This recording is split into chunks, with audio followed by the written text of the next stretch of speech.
90-е годы для Якутии были ознаменованы несколькими важными событиями. Во-первых, республика получила право использовать часть средств от добычи полезных ископаемых для поддержки и восстановления социальной инфраструктуры.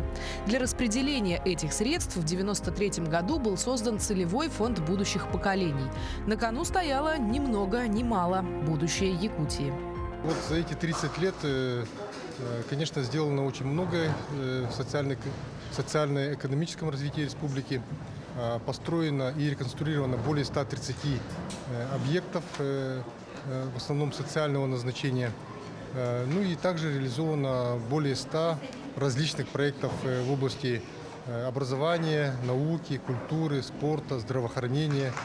По сравнению с аналогичными организациями, работающими в других субъектах России, целевой фонд будущих поколений показал себя долгожителем, который сумел выстоять и эффективно выполнять свою функцию даже в условиях экономического кризиса.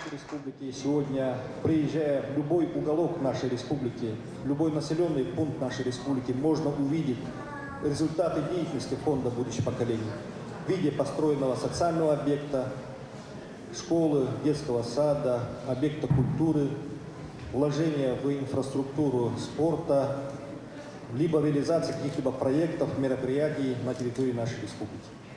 Огромная работа принесла свои плоды в виде одаренных детей, талантливых молодых специалистов, спортсменов и художников. Они – новые герои нашего времени, надежда и будущее Якутии. Развитие культуры – одно из главнейших направлений деятельности фонда.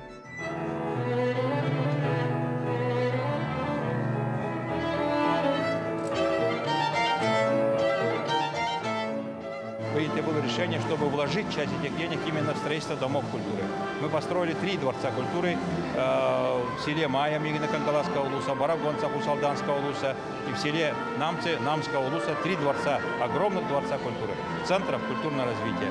Это и есть тоже наше будущее нашей культурной части. Миссия целевого фонда будущих поколений – формировать духовный, физический, творческий и интеллектуальный потенциалы детей и молодежи. А 30-летний путь существования организации доказывает, что каждый ребенок, проживающий в республике, обеспечен всеми возможностями для развития творческого и интеллектуального потенциала.